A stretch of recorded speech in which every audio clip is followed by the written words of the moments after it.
At ang mga espiya na nagbigay ng masamang ulat na siyang naging dahilan ng kaguluhan sa Israel ay nilipol ni Yahweh, sa pamamagitan ng salot.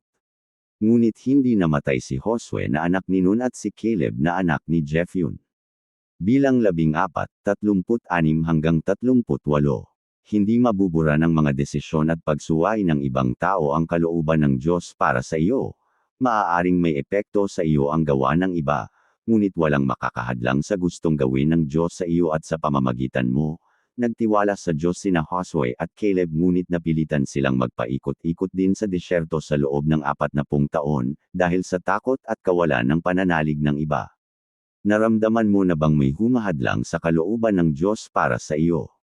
Siguro, may kumontra marahil sa pagpasok mo sa isang trabaho o ma-promote, marahil ay hindi tinanggap ng gobyerno ang iyong aplikasyon o hindi sumang-ayon ang isang komite sa iyong rekomendasyon.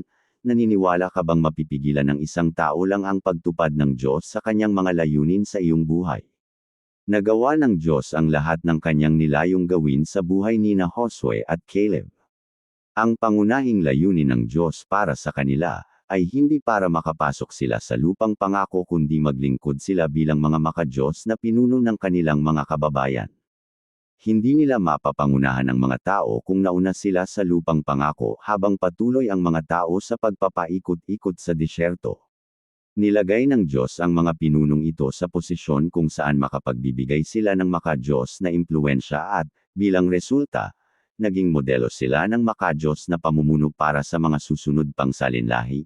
Ganun pa man, dinala pa rin ng Diyos sina Josue at Caleb sa lupang pangako sa bandang huli tulad ng kanyang sinabi, naantala sila sandali ngunit hindi tuluyang nahadlangan, itaga mo sa bato, walang sinumang makakapigil sa Diyos sa pagsasakatuparan ng kanyang plano sa iyong buhay. Kapag sinimulan ng Diyos ang pagkilos, wala nang makapagpapahinto nito. Isaias Kapitulo 46 versikulo 11.